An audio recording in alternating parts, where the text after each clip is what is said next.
Hello, welcome back to the channel, and today I'm talking about probably one of the more complicated parts of a golf swing, how you hinge your wrists and keep the club on plane and then release your wrists and accelerate the club through the ball.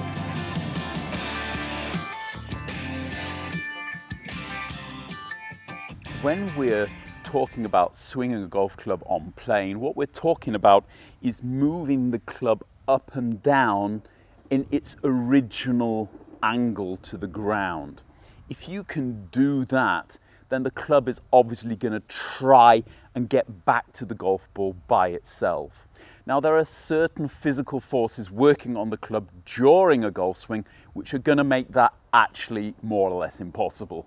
It will be almost always the case that in impact your hands will be slightly higher than they were at the address position.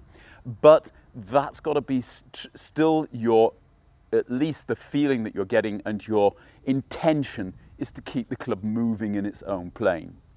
What you're also looking to do as you turn away is to lift the club onto your shoulders, shoulder height or shoulder plane. When you look at the club at address, then the butt end is basically going through your stomach. When you actually get to the end of your backswing, you're basically got it as a kind of an extension of your shoulders. The idea of this kind of weighter feeling at the top of your backswing is a good one, as if the hand is at the same kind of extension of your shoulders.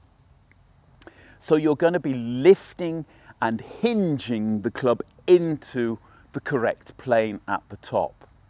Now, how do you do this? Well, obviously you do it with your hands, and therefore your grip has got to be correct when you're doing this.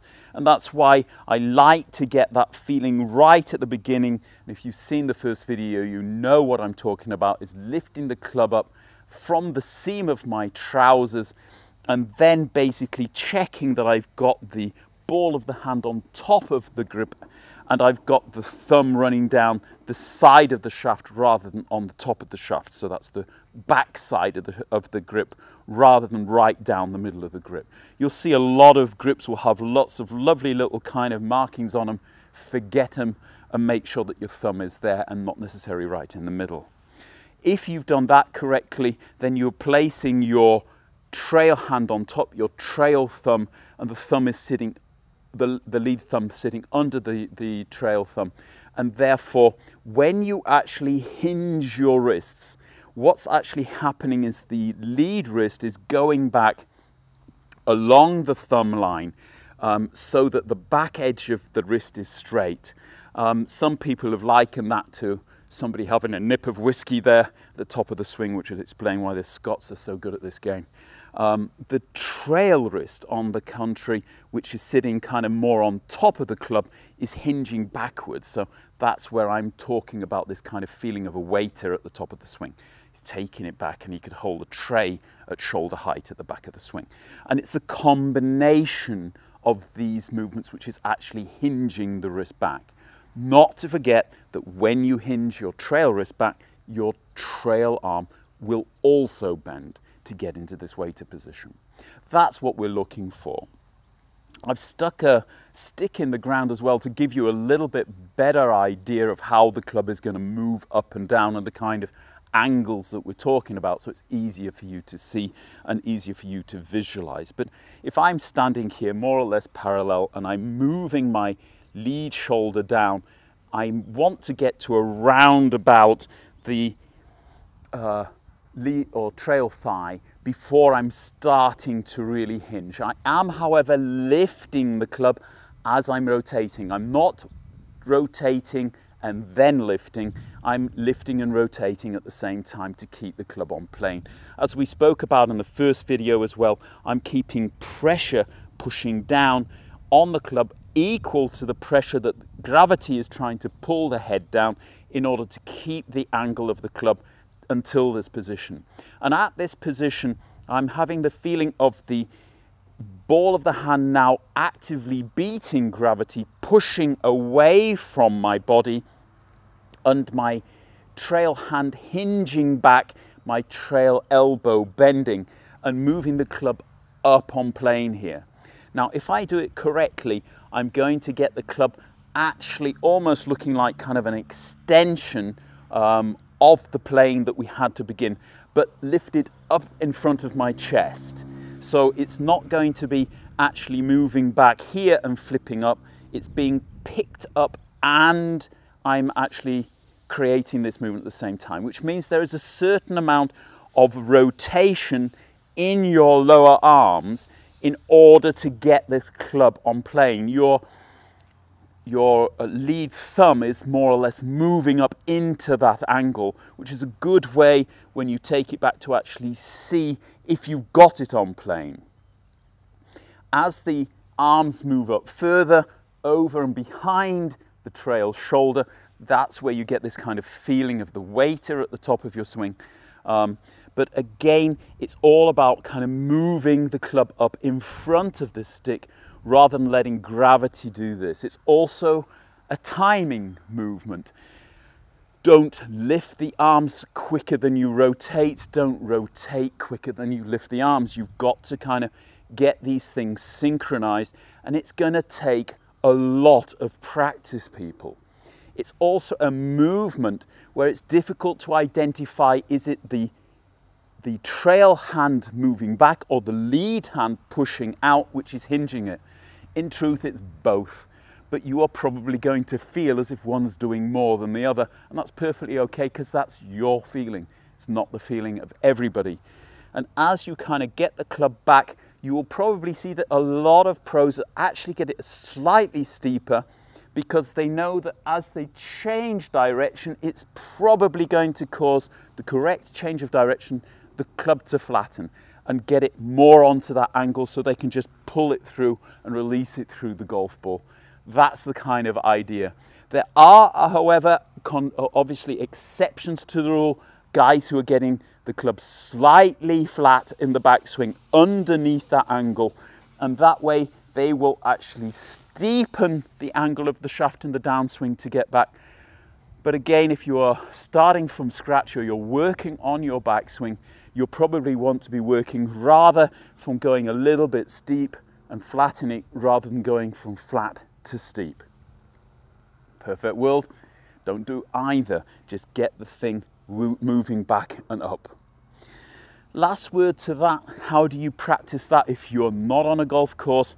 Well, if you just take the address position as if you had a club in your hands with your hands splayed out and then turn away and hinge.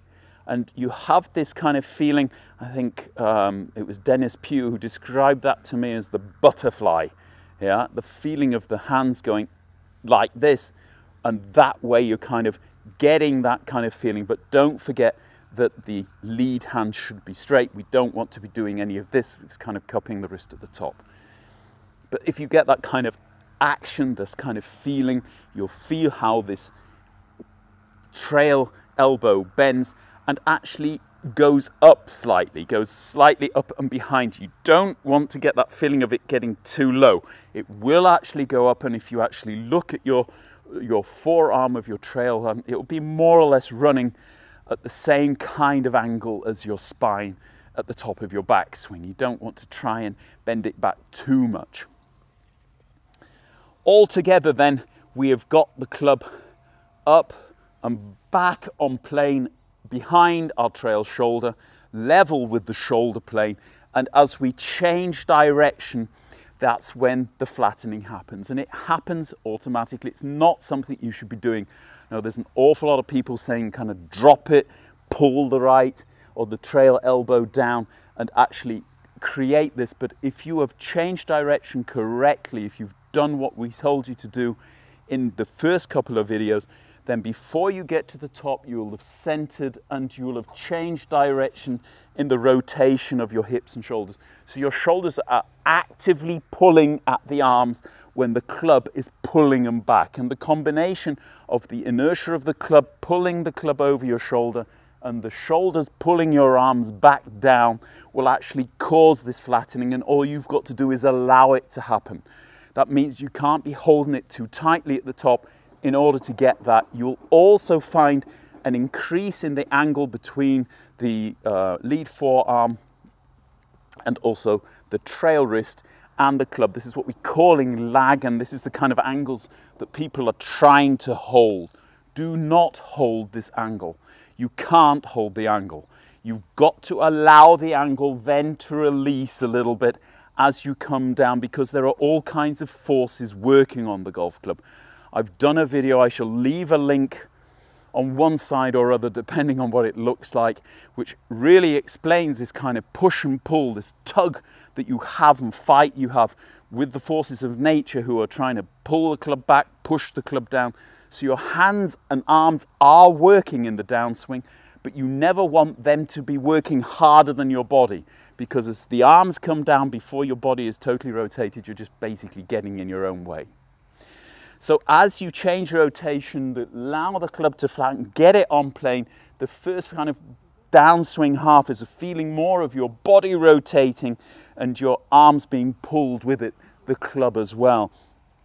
As your hip rotation, however, stops and you're going into extension in the legs, this is where the release is happening, and this is something where you've got to help the release, and this is where the trail arm goes in to extension. But you're not extending to the ball, you're extending through the ball. I also did a series called The Position, which is all built around getting here through the ball, after you hit the golf ball, obviously, and getting to this position after you hit the golf ball. At least the feeling of that position will help you to kind of straighten that trail arm out at the right time and not get it straightening too early, not hitting at the golf ball, but hitting through the golf ball.